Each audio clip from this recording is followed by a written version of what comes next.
All right, everybody, welcome this evening. My name is Diego Mello with StratiVentures, and I'm very happy to have you guys join our Monday night industry webinar, in which we bring a lot of information to everybody that's involved in the real estate investment world. We have a lot of our StratiVentures members that like to join these informational sessions, but also we're always looking to bring new people on board with us in order for us to work together, but most of all to share in the quality and everything that is positive in this business. So today's topic is, how do you find your deals, and are those good deals? I think that's the magic question, guys. And we're going to be looking at this in a different platform, because a lot of people, where they come to these sessions, are thinking, what is the new avenue, right? What is the new software? What is the new approach? What is something that is different than everybody else and what people are doing out there?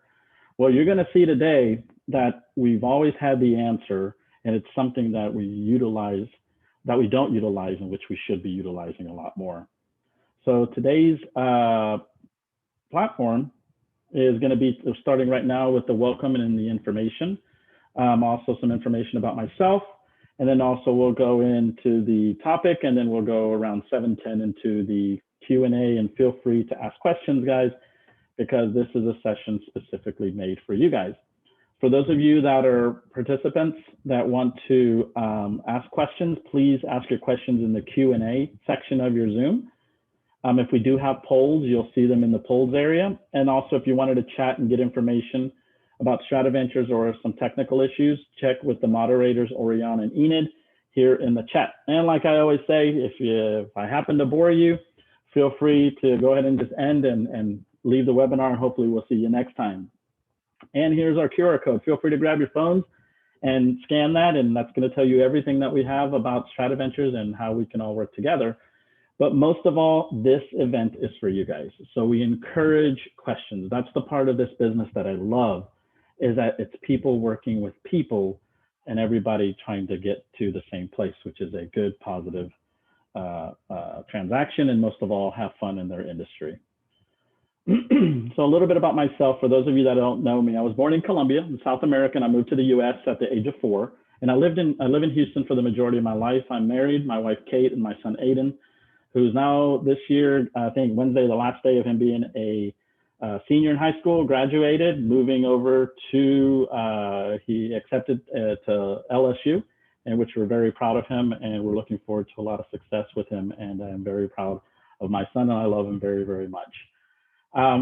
Used to be a mortgage broker and asset manager before investing in 2012. I founded StratiVentures Inc. in May of 2012 when I left the asset management world. And in 2014, I created the platform, which is StratiVentures today.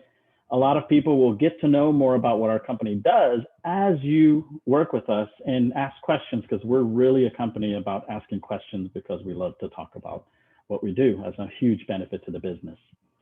In June of 2020, we launched our national platform, and that was because of the world. You know, the world was moving into the online platform, having social media, having the webinars, and that has now put us in over 19 states. We're over 1,400 members nationally, and we always live by the motto in the company, which is, it's a win-win or we don't do it. And that's the simplicity. Is a good business transaction has to be a win-win for everybody that's involved in the transaction, from the seller to the wholesaler to the realtor to the architect, engineer, all the way to the contractor's title, the appraisers, lenders, even ourselves, so we can always have repeat business. If you want to know a little bit more about us, feel free to go to our landing page, which is investorrealestatetraining.com. There is a link in which you can sign up and get a free one-on-one session just to get to know each other. A lot of good information comes from that. I've had sessions that are 1 hour, even up to 5-hour sessions, guys. It's all about working together and knowing more about each other's business, because that's exactly what this is about. How do you find your deals, right? That's always a question that one person asks another person. The other question is, are they good deals, right? So in reality, guys, we are in the people business. Real estate happens to be the vehicle that we do our business in. It's all about how good your source is. So the majority of the people that are working in this business are all deal driven.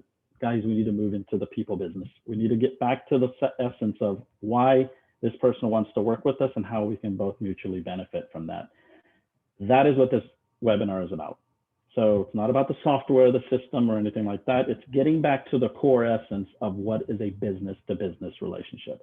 That is where the business happens, and that is where the magic will continually thrive your business. So what are we going to be talking about today? Well, how investors look for deals, picking the best source. Why are the deals in today's market so risky, such high risk?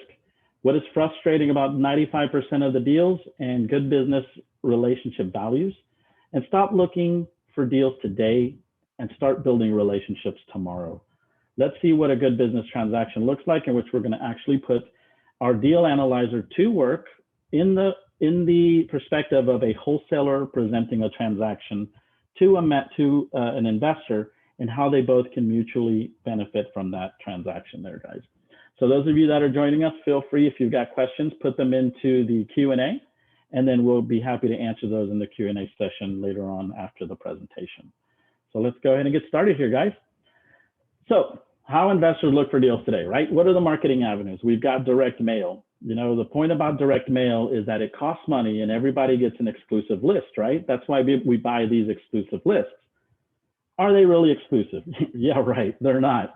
That's why direct mail is the most saturated avenue that exists, because it's the easiest to throw money into. But most of all, it's the one that gets you the least amount of time, which is a viewership of your message to that homeowner.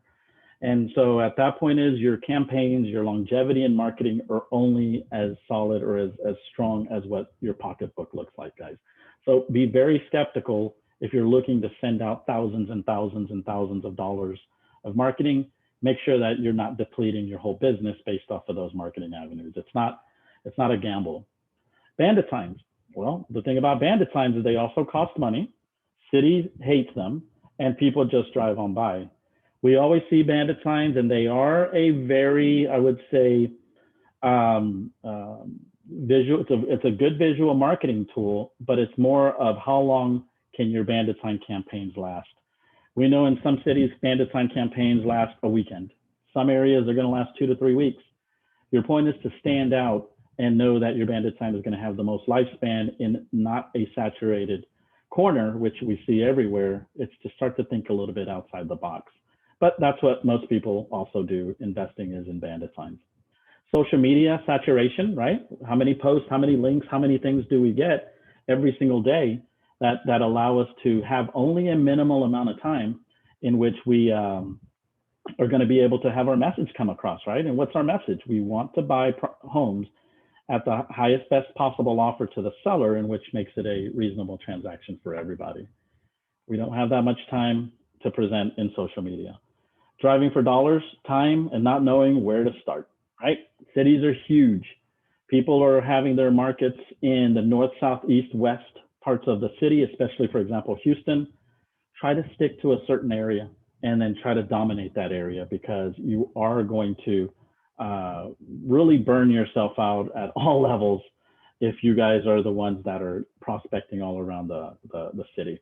So driving for dollars can really become a hindrance and a frustration to people. Wholesalers, right? They send out deals with minimal details and high risk. That is a given. That happens to be probably the most talked about matter of why we can't find good deals, is the fact that we're working with the wrong wholesalers, or we're working incorrectly with wholesalers. Realtors, they don't understand the investor world. And that's true to say, guys, because not that many wholesalers come into the real estate market knowing, number one, the real estate market, but most of all is they're not trained to work using an investor's microscope. And that, to me, I believe is a huge advantage that we have in order to working with them. The same thing with wholesalers, because they're at the beginning stage of the real estate investment market. Attorneys, they have information that we need, but it's hard to contact them. Well, how do you get a hold of an attorney?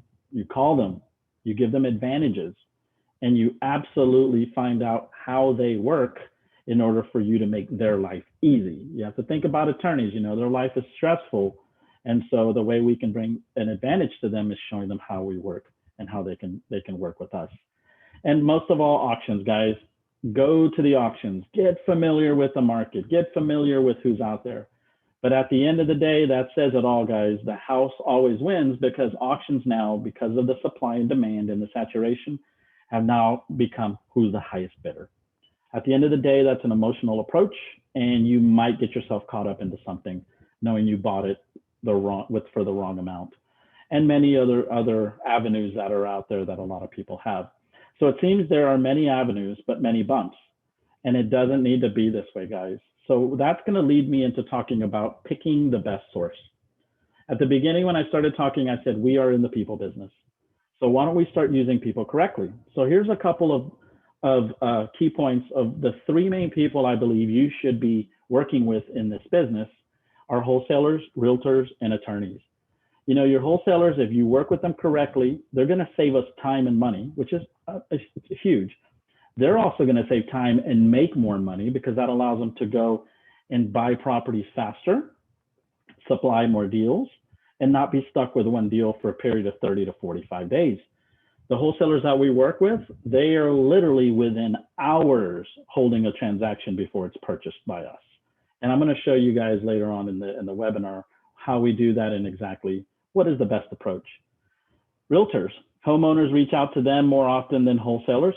Absolutely, because you see the realtor commercials, but you don't see the wholesaler commercials, right? So homeowners are trained to go first to the licensed and regulated realtor. At that point, that homeowner is thinking that that property in whatever state it is or whatever condition, it's going to sell at the most top dollar, which is on the MLS, but that's incorrect. Usually realtors want the house that's already set to go. The realtor that has the property that is going to be most attractive, can get the most views, and can actually get the most money. A property that needs help, distress, a little love, a little care is not going to do that. So that we would call those pocket listings. And that is something specific that we would want to work with our realtors. Most of all, they also have the tools and the validations and credibility. When a realtor is talking to a seller, there's always that credibility. There's that licensing. There's that ethical practices approach. But they also have the tools to give comps and to give validations of why their property needs to sell off market.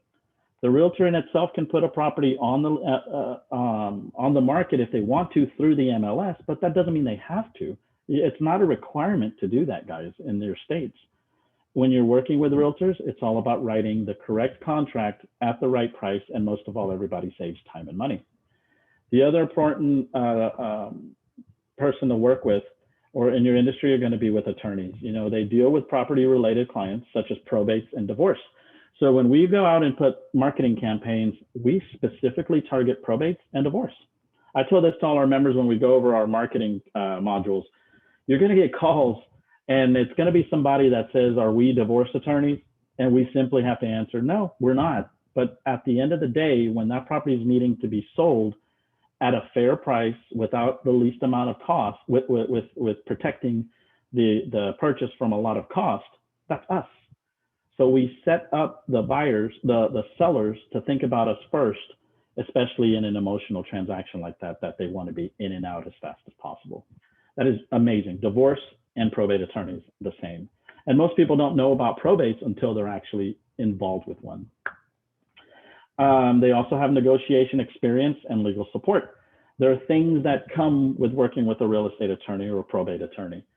They have title matters. They can help us when it comes to inheritance issues, when certain ownership affidavits, when it comes to a lot of those little bitty things that can cause a deal to fall through, because you want to mitigate those things before it goes into title.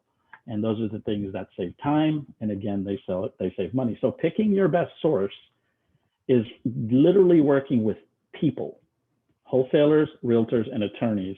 You're going to find those transactions, and you're going to find a better way of purchasing those properties. Now, why are the deals high risk, guys? Well, let's take a look. It's very simple here. The experience level and knowledge mixed with values. 85% of the people involved in real estate investing do not have prior real estate experience. That is the experience level. The knowledge base now is that there's a lot of people that are gaining their knowledge through amazing sources, through a lot of national real estate education companies. Obviously, they do come with a lot of cost and value. And then also the ones that are always constantly posting things on social media stating, you know, you can be a millionaire in 3 days and spend only 8 hours on your business because I've done it, right? So it's really about what your experience level compared to your knowledge, finding out where I would say that hole is, right? That risk, and then attaching your values to it to see is, what do I have to do in my ethical practices to literally make a profit in this business? That's where things get a little scary, guys. That is where people start to put the capital and looking over people and stepping over people and not doing the best fiduciary duties or responsibilities to the industry. And that's where things happen to make this industry collapse. And guys, we're actually going through that right now. And we want to help the industry. We have to protect our industry. So where does this come from? Investors don't get educated and are emotionally driven, right? We see that everywhere. Let's see one of the #1 national platforms that we can always engage with. HGTV shows. Think about that. You watch those shows and there's constantly an emotional drive behind that, in which says that every deal has to have an up and down or a climax or some sense of urgency, when it really doesn't have to be like that, guys. Wholesalers have no risk and have a one deal per investor mentality. That is correct. Some of you might say, Diego, that sounds a little bit harsh, but here's where the reality is. The lifespan of a wholesaler in today's saturation is probably less than 6 months. When I started investing in May of 2012, I believe the lifespan was somewhere around 1.5 to 2 years, and now that's gone down to 6 months. So the same thing goes with your investors. If you're getting your education, if you're flying literally by the whim that all I need is just so much information to go out there to be just enough dangerous, your life expectancy in this business is not going to be long. And so now you mix all of that together and voila, we have what's going on in the business today, not finding quality deals. Realtors are not trained to look at the key factors of what is an opportunity. So at this point, it's about training those realtors to see things under the investor microscope. And also everyone seems to make it fit their own win, and that's when it gets risky. So I'm going to front load everything to my benefit just to protect myself because of certain mistakes that the counterparts in my business have occurred. So that, guys, is why deals are so risky. But here also, as you're looking for deals, is the frustration that most investors go through when not finding a transaction. I can tell you these things because the amount of members we work with and the amount of people that we work with, I'm constantly having one-on-one sessions, and there's always the frustration is, why can't I not find a good deal? What is going on with the market?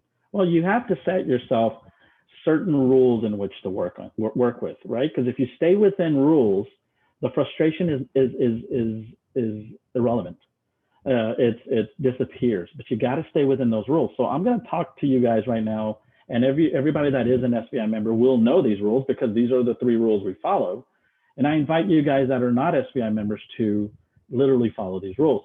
So we follow our 3 main rules in real estate investing to avoid the frustration. The first one is ARVs are always higher and repairs are always lower.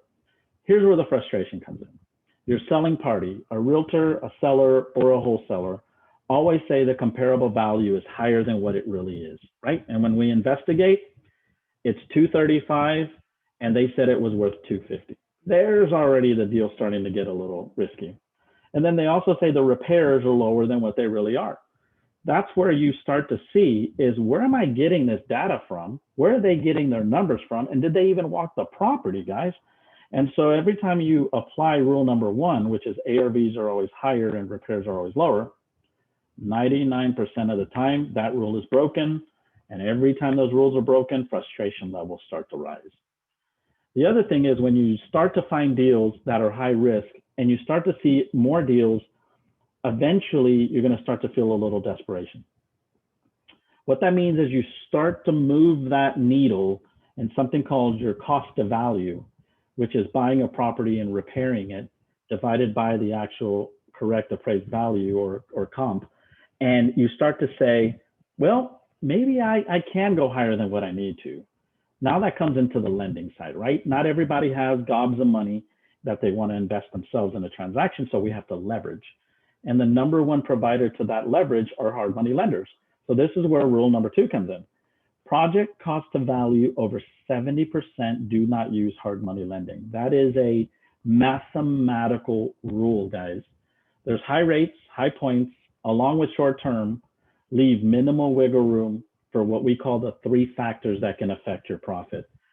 I love my hard money lenders. I love working with them because they offer a phenomenal service of speed, leverage, and availability of capital.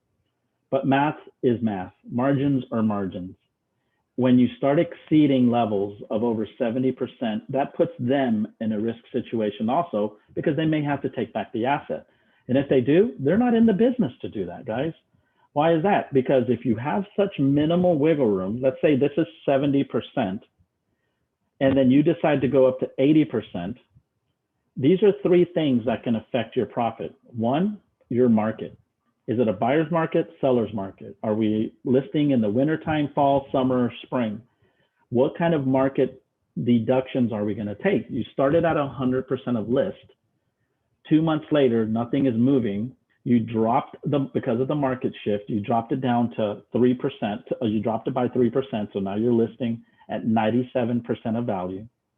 And then your realtors are seeing this property and then they're basically doing offer discounts. You know, realtors want to sell value, want to sell price, but in reality, if a realtor asks you or represents their buyer and makes an offer of $10,000 less off the price, that's only $300 in commission to the realtor, but that's $10,000 off of your profits. So that is a big hit on our end. And then last but not least, repairs. You know, rehabs are an adventure when you're going in the middle and coming back out because you don't know what type of issues are going to happen. Termites, environmental, there could be structural matters. Not everybody in this saturated industry has the time to vet all of that out, which they should. And at the end of the day, if you're not giving yourself that much wiggle room, the cost of money, time, and everything will start to collapse on you, hopefully leaving you with getting your money back in return. But at the end of the day, there are more negative deals in this industry than positive deals. And we need to change that. And last one that we live by is called don't be greedy, guys. Greed shows its ugly face in 3 places. When making offers and buying properties, during the project selections and renovation process, and when listing and accepting offers. When I talk about making offers and buying properties, stick to the number that you're willing to pay that doesn't put you over your risk tolerance. Okay, well, it's only $5,000. Do we know the future? Do we know the market shifts? Do we know any type of offer condition, discounts? Do we know any kind of repair overages in the future? We don't, because if we did, we'd all have the key to real estate investing, right? During the project selections and renovation, stick to a professional that is going to give you the correct selections, that's going to give you the right materials, the right outfit and fit and finish for your project. Another thing during the renovation process, I have seen this many times. People are coming in under budget by $5,000, $6,000. And instead of bringing that down to your bottom line to have wiggle room, they decide to throw an outdoor kitchen package because they feel it's going to bring more money or more value to that sale. It's not. Your comps. What do your comps say? If your comps have same price points, good market, and nobody has an outdoor kitchen package, why are we investing that additional money? It's because we're thinking if we put more money into this, we're going to get more value. That's not the case. Stick to your numbers. And last but not least, when listing and accepting offers. As an investor, we are thinking about in and out of project as fast as possible. So any offer with a reasonable number that's going to give us a solid return in a shorter amount of time is going to allow us to move into putting that into another transaction. Hopefully every 3 to 4 months, now you're putting that same money, recycling it 2 to 3 times a year. That's why we're investing. We are investing to put our money to work in multiple times during the year, guys. Here, good business and business relationship values. Here's where I was talking about how we need to build relationships with people in our business.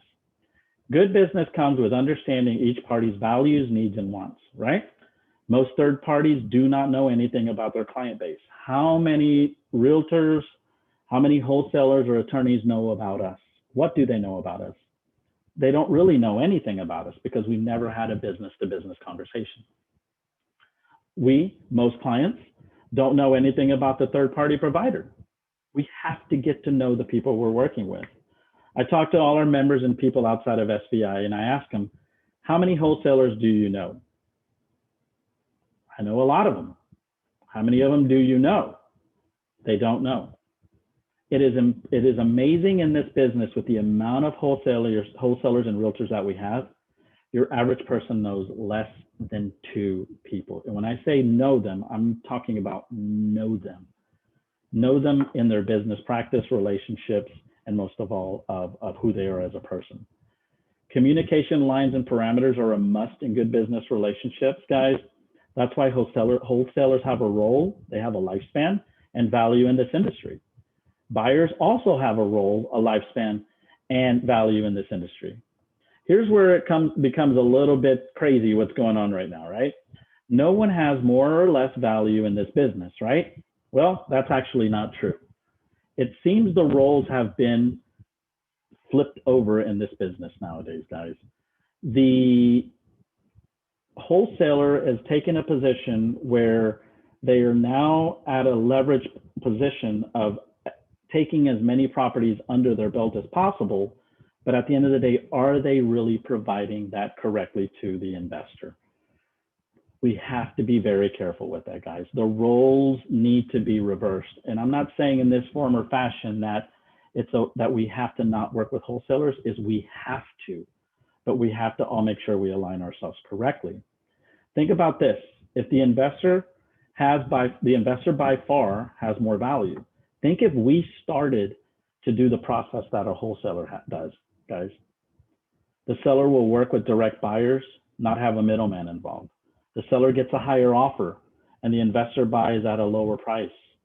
But guess what? Most investors really don't do what wholesalers do. That's why wholesalers will always have a place in our business. And I love working with wholesalers that are aligned at the same level as what we are, because now you have a mutual relationship cultivated here. Stop looking for deals today. Start building relationships tomorrow. Most investors can log 20 to 40 hours per week looking at just a few opportunities that are not deals from the beginning. That's the emotion. This thing makes sense right now off of the data that I'm given, and let's see how we can make a square peg fit into a round hole. That's exactly what's happening, guys. If you're chasing deals that don't make sense and you're logging 20 to 40 hours from driving around looking at deals, you're really misspending that, because you should be doing more, I would have to say, ground floor foundational type of growth in your business.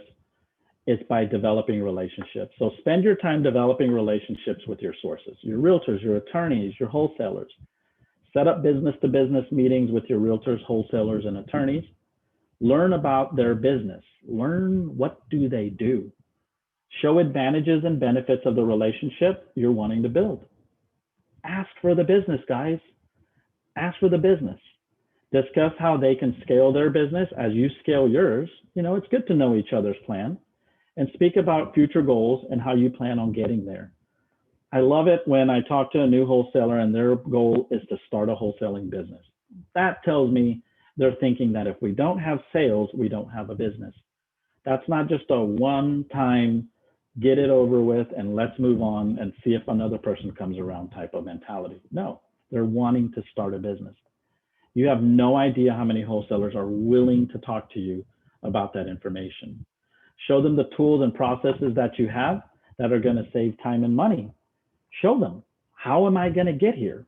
And guys, goals let you know where you're going. Systems show you how to get there. Everybody has goals, but everybody should have a system in place in order to work and save time. I'm going to show you here, and most of you guys have probably seen this. This is our analyzer, and this is kind of the anatomy of a good deal when in perspective to a wholesaler presenting a transaction. You have your validated after repaired value. Your seller, if this is done correctly, should be receiving their offer at about a 70% of their cost of value. That's giving them the 70% number, and then your wholesale fee should then move you up to your max allowed offer of about 75%. That's because you want to keep your cost to value at 75% or below. So let me make sure I got that correctly here, explaining that correctly. Your average wholesaler is going to present it to us at 70 to 75% because they've made an offer to the seller lower than 70 to 75%. Okay, that's how they build their profits, their margins. If we're making offers to a seller at 70%, we are technically outbidding any wholesaler that's making an offer out to the seller. If we are willing to do that, we're going to be landing deals all along every single time and not working with a wholesaler. But our time is better spent having a wholesaler, but giving them a profitable margin of about 5%, which means from 70 to 75% is the allowable fee. That is so we can buy transactions and put them into the system and make them move. And all of a sudden your business starts churning there, guys. It's really about how you look at the transaction.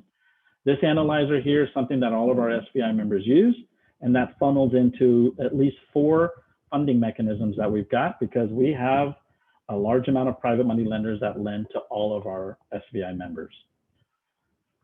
Everyone involved benefits. So bringing this down now here is the purchase of 125. The seller gets a better offer at 70, which means that seller is not going to shop this around. They feel like I've got the best offer, so why even bother, and let's get this thing purchased. The wholesaler contracts with the seller faster, because guys, technically the difference between the 70 to 75 is a relative fee, and sometimes even lower than a realtor, which makes it attractive for them to work with wholesalers, guys. If a seller really realized that they're about to lose $30,000 to $40,000 in equity, but if they would have gone to a seller and only paid $9,000 in realtor fees, wholesalers would be completely out of business, guys. And that's not the point. The point is making sure that wholesalers are aligned with us, because we're all working together for an end result. The wholesaler assigns to the investor buyer like us, which basically at the end of the day, with good margins, we can buy more, and then most loans don't bust out. I think one of our attendees here, Rick Bressler, with Katie Capital, I'm assuming, Rick, and I know you're not going to be able to talk, but I'm assuming the amount of deals that get presented to you that are presented through the chain of a wholesaler to an investor, then reach your desk, that bust out even in the pre-qualifications is enormous. It's because at that point, you should have never seen that deal in the first place, because it never really made that, it didn't pass the inspection process, right? As we would like to call it. I'm going to now move into our deal analyzer for wholesaling, because I want you guys to see the numbers in a really, yep, Rick said yes, about 50% bust out. Thank you, Rick, for replying there. Yeah, it's about 50% bust out, guys. That's 50% of buyers that have been led into multiple changes of life, maybe taking a job somewhere else, relocating the kids, life-changing events now, or falsely, or they think they're going to be cured. Guys, this is a big rip curl that can affect everybody. So let me go ahead and move here into our analyzer. Give me 1 second. All right. And then once I get through with this, guys, we'll move into the Q&A, because I'd love to answer as many questions as possible. Enid, Oriana, can you guys see the analyzer, if you don't mind? All right, thank you, Oriana. Thank you, Enid. So let's take a look at this analyzer here. This analyzer that our members use, this is a wholesaler deal analyzer that our members give to our wholesalers because our members get every single one of their wholesaling team trained by us. We are training their acquisition side. And let me show you what happens. So if a wholesaler goes out there and does marketing and lands a call from an actual seller, and now that seller says, hey, I'd love for you to come by and see about making an offer on my property. Would you be interested? The wholesaler is going to basically say, sure, I'd love to go. The wholesaler is going to have their own qualification questions to find out, what about a little bit of detail of the property. But the most important thing is that that wholesaler has an address. By having that address, our wholesaler or the SVI members wholesaler, or you guys that are, some of you that are not SVI members, make sure you cultivate that relationship and trust when you're meeting them and building that business to business relationship, because that wholesaler is going to call us and say, hey guys, what are the comps at 252 West Street? Well, it's 250,000 is what we can get from our real estate services department of realtors. Okay. The square footage of the property is 1,800. We know the taxes per public record is $5,000 annual. We also address $750 per transaction because we have to pay for inspections and appraisals. When you guys go see Rick over at Katy Capital, he's going to ask you for appraisal money. We might as well allocate that and might as well put it into our cost value here, guys. Then when you go to the wholesale, when you go to the realtor's house, not you, but when your wholesaler goes to the client's house or that seller's house, all that wholesaler is doing is walking the property and addressing the repairs needed. When we train those wholesalers for our members, we teach them to be acquisition managers, not wholesalers. An acquisition manager to a purchasing party, it is a smooth transaction and your sellers open up. They start to talk about mechanical issues. They start to talking about the reality of what's going on because they feel they are selling to a back-end buyer, in which they are. So that's why I'm inviting people to say, work with your wholesalers, but make sure everybody's working on the same team. So the wholesaler or your acquisition manager walks the property. They're going to use our repair estimator, which has been calibrated to material and labor for itemized here cost. So for example, interior paint, 1,800 square feet is around $3,240 per our network contractors. But if you guys have a contractor that you're working with and he says, well, labor's gone up, well, just change it to what the labor cost has gone up and that's going to adjust your number. The point behind this is that your wholesaler has this number, has all of this data. And then what do you think they're going to do? They're going to use the final number that they get all the way down at the bottom of the analyzer. And they're going to input that number here. Let's say it's $45,000 is what came from that analyzer. Right now, the two things that are missing is the offer to the seller and the wholesale fee. Let's remember, they're going to that property on our behalf because they have our comps. So we're not going to be debating comps with the wholesaler. They have our repair analyzer that we gave them. They're not going to be debating repair cost. They make an offer to the seller at 70% of $124,250.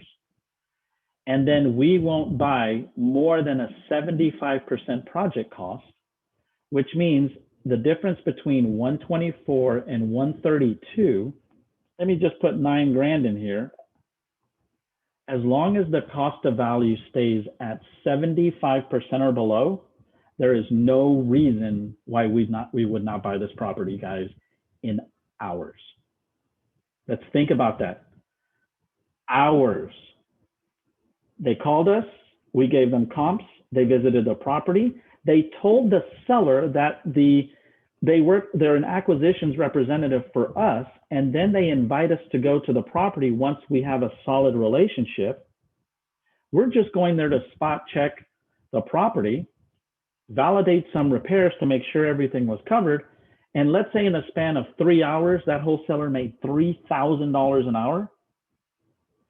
You guys see where I'm coming with this. You guys really see the power with this, because in 3 hours, that wholesaler has not exposed the property to possible competitors, has not exposed it to the open market where 85% of the people, like I said earlier, may not have the ability and the tools that the SVI members have, or you guys that are listening to us.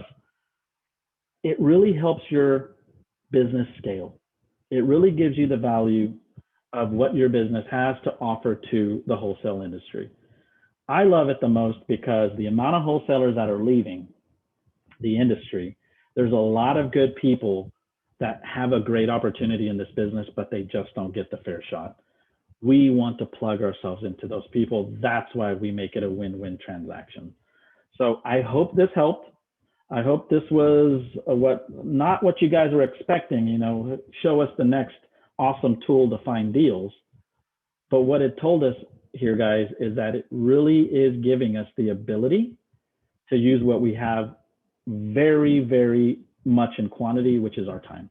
And we're spending it correctly by building solid relationships to get better resources, better sources, building better relationships to get better deals.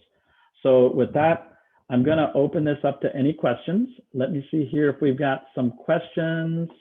Feel free to chime in the Q&A. Let me see here. I think we had some.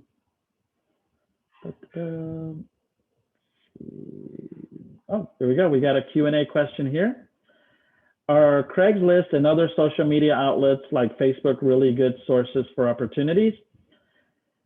Yes, not, and thank you for asking that question. Not, as I would say, good sources for opportunities for the deal, but they are definitely good opportunities for finding people. When we talk about finding people, we're talking about what is that person presenting? I look through Craigslist all the time, not for the deal. I'm looking, is this wholesaler giving me what I'm looking for? Are they giving me comps, repairs, pictures, title, letting me know that they've opened title? Are they giving me what I need to analyze this transaction? I really don't care if the numbers are off, because at the end of the day, at least I know that person is doing their job. We can come to a numbers base and come to understanding where the numbers need to be by actually working together with the examples that I showed you guys earlier. So absolutely, Craigslist is a great place to find people. Miss Anna Godinez asks, do you recommend wholesalers in the San Antonio area? Absolutely. I recommend wholesalers in any city, in any market that you're in. Just remember that you're vetting out the person, vetting out the quality of their business, who they are, what they have to offer, and vice versa. Because at that point, you're building a relationship, and it really doesn't matter what city you're in, because you're both working to a common goal. You're gonna get a reasonable transaction. That will be presented to people like Rick at Katie Capital that won't bust it out because it makes sense. Let's see, Rick said, does your 70 to 75% rule apply to all price ranges, or does it vary? Example, 100 to 200. No, Rick, real estate investing is based on margins. Whether you have a $250,000 ARV, there's still a factor of margin of 75% or below. Whether it's a $500,000 ARV, is it going to actually be within the market? Everything fits within that margin. I say, and we teach all our members, stay within the most marketable price points of an area when you're working with your wholesalers or realtors. That's your median home price. For example, here in the city of Houston, it's around $288,000 to $300,000. You're going to capture the most audience, which means you'll be able to sell properties faster if you're purchasing them correctly. We have a question for Maria asks here, what is the best way to find a probate or a divorce lawyer? Ugh, I love this one. Remember I said bandit signs, guys? When we go looking for prospects, divorce, we have bandit signs that say divorce ? Or also probate ? Guess what? We've had calls from divorce attorneys off those signs. We've had calls from probate attorneys from those signs. They'll call us and say, hey, are you guys probate attorneys? No. Are you? Yes. That's a simple answer, right? When they asked us if the other person on the other line was a probate attorney, they'd say yes. If the other person on the other line said that they're not, then that's a possible customer, guys. That's a possible relationship that we can work with a direct seller. Let's see here. How well has outbound texting campaigns worked for you and your investors? Are there any advantage or tips in texting campaigns? Okay. In the world, and this is, again, this is based off of experience, opinion, and also time. Every time I get a text from somebody that I have no idea where they're coming from, it's instantly registered in my mind as spam.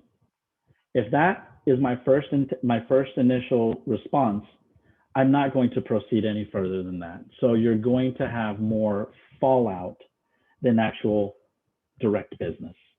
The people that are directly plugged in to the seller are your realtors, wholesalers, and your attorneys, guys. Maybe some of your contractors that you see out there in your Home Depots, maybe interview them also, because I guarantee you they've done bids for people and those bids were not accepted because the person or the family didn't have money. And that contractor may lead you into the right direction. Let me see here. We got 2 messages here. I assume that your calculator takes into account holding costs, loan costs. Yes. The reason why, Derek, you don't see this on the upfront part of this is because you have to make sure your investment is within the margins. Your taxes, holding costs, utilities, coverage, and everything, all of those things can be added literally at the back end of your transaction if you wanted to look at it that way to be competitive, or you can front load those here when it comes to your ad cost. It all depends on how you're looking at your transaction. If you front load too many things at the beginning, it's going to put you out of the negotiating table. If you are putting them on the back end, then that's perfectly fine, because that is a cost that can be reduced or added based on time. Our average rehabs are running anywhere between 4 to 5 months. So we know what our allocations are for taxes, holding costs, consumables, every other week buying lunch for the contracting crews just to stay on site with them, you know, all of those things. And most of all, we also look at, for example, we hire our selections and design director for every single project because she saves us time, right? We should not be going out there to go look for materials and selections and color palettes. That's why we have Maria, because she actually saves a ton of time and works with the contractors. So Derek, that was a great question there. Let's see here. We are coming almost close to the end of the time. Let me make sure we got everybody's questions answered. All right, we got a Q&A here. Is it necessary to manage the state in this backwards manner? Manage the state in this backwards manner. Can you be a little bit more, I guess, with that question? Is it necessary to manage the state in this backward manner? Let me make sure I'm understanding this correctly.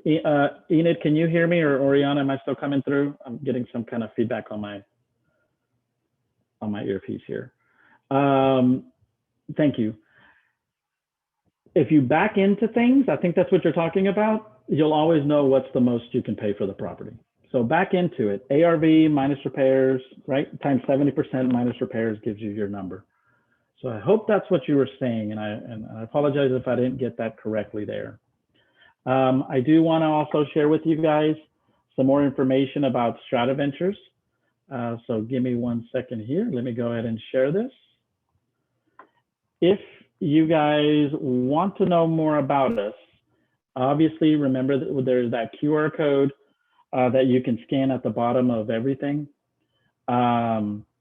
Here's my direct contact information, guys. Diego Mello, that's my direct phone number. I'm open to always working with people.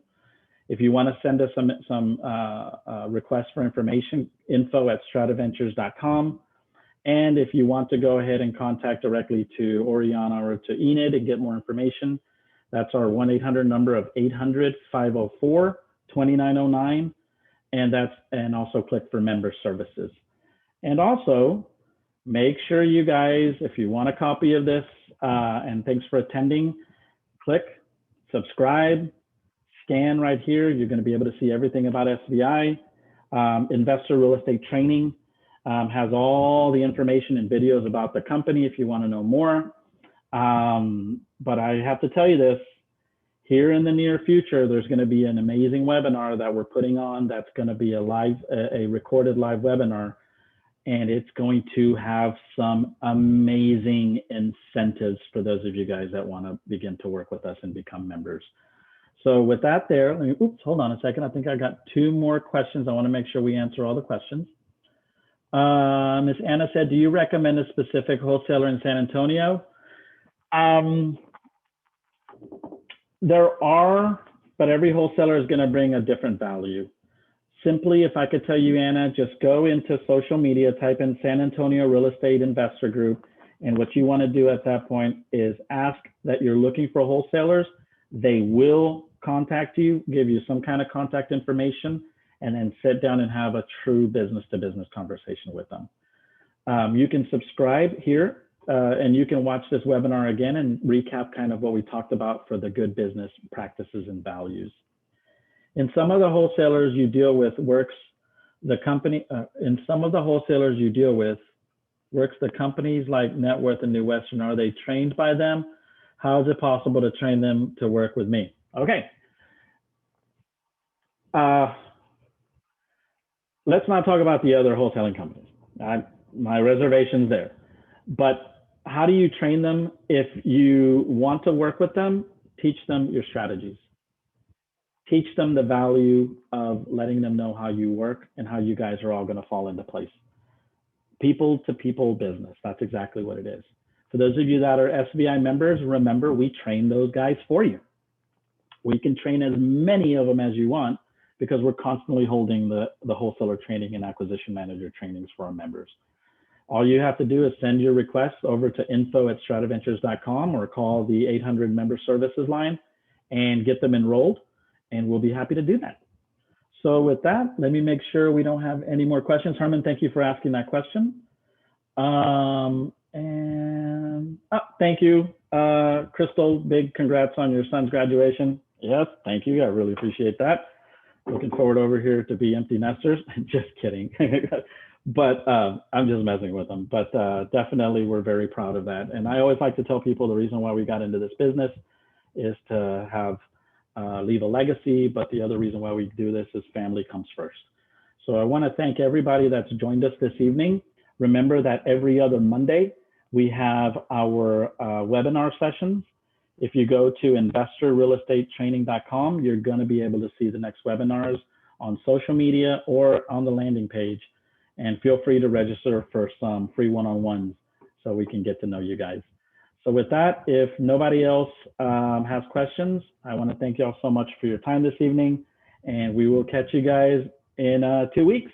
You'll have a wonderful evening, everybody.